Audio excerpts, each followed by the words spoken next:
सरकारी अस्पतालों के आसपास खुलने वाले मेडिकल स्टोर्स को जिला प्रशासन कराए बंद। अधिकतर प्राइवेट दवा लिखने की प्रथा हो जाएगी बंद। जी हाँ, सीएमओ बलिया डॉक्टर विजयपति द्विवेदी ने कहा है कि जो शिकायतें सरकारी चिकित्सकों के द्वारा बाहरी दवा लिखने की मिलती है, उसकी असली जड़ अस्पतालों के आसपास खुले मेडिकल स्टोर हैं, जिनकी वजह से यह धंधा जोरों पर चल जाता है। अगर जिला अस्पताल के आसपास के मेडिकल स्टोर को बंद करा दे जिला प्रशासन, तो आधी समस्या अपने आप हल हो जाएगी।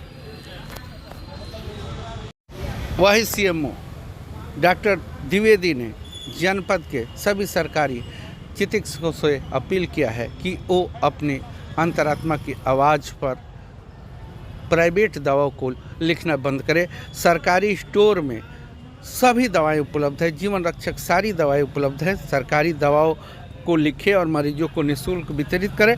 अगर किसी मरीज के लिए बाहर की दवा लिखनी ज़रूरी है तो मेरे संज्ञान में लाए और उस दवा को मेरे द्वारा तत्काल उनको उपलब्ध कराया जाएगा।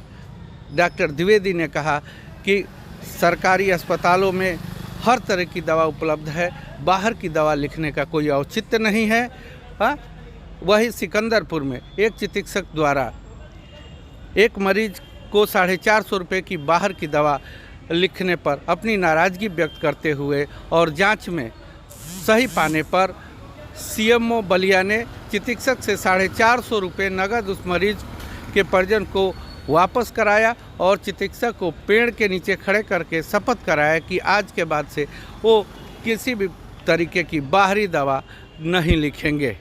जी हाँ, सीएमओ बलिया सरकारी चिकित्सकों द्वारा बाहर की दवा लिखने की प्रथा को रोकना चाहते हैं और इसके खिलाफ सख्त दिख रहे हैं।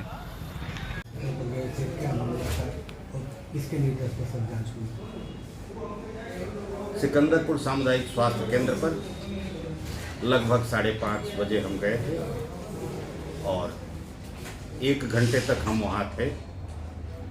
पहुँचते ही एक बात का सबसे ज़्यादा सुकून मुझे मिला कि एमबीबीएस डॉक्टर इमरजेंसी ड्यूटी पर तैनात मरीज को देख रहे थे,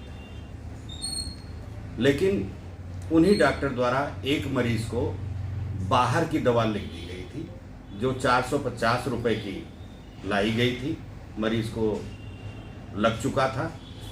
इस पर मुझे बहुत हैरानी हुई क्योंकि सभी ने हमको आश्वस्त किया था, चिकित्सकों ने, कि बाहर की एक भी दवा हम लोग नहीं लिखेंगे, जिसके लिए हम उनको मॉरली प्रतिज्ञा करवाए कि हम बाहर की दवा कदाप नहीं लिखेंगे।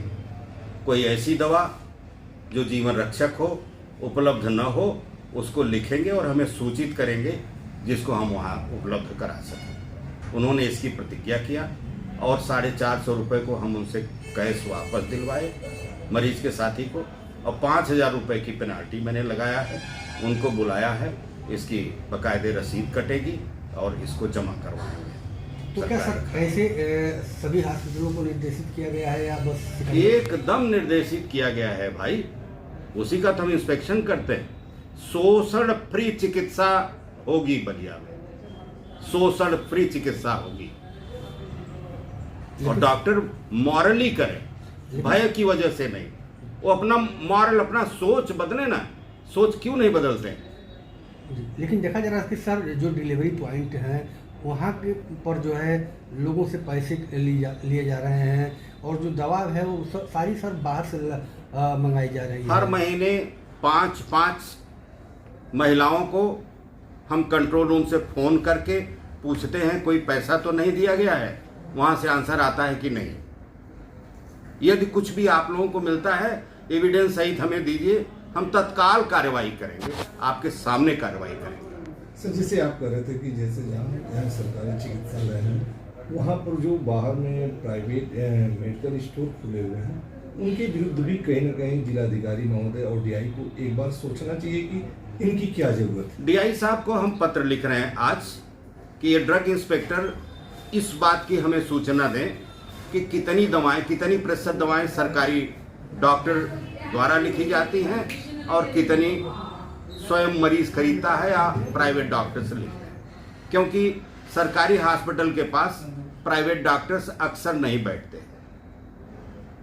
तो हमें ये सूचना मिल जाएगी, हम उस पर और कार्रवाई करेंगे और निवेदन यह भी हम डीएम सर से करेंगे कि ये जिला प्रशासन मेडिकल स्टोर का लाइसेंस देते समय अगर वो सरकारी हॉस्पिटल के पास के लिए अप्लाई करता है तो उस पर पुनर्विचार किया करें, जिससे वहाँ संख्या ज़्यादा न बढ़े, क्योंकि एक कारण यह भी है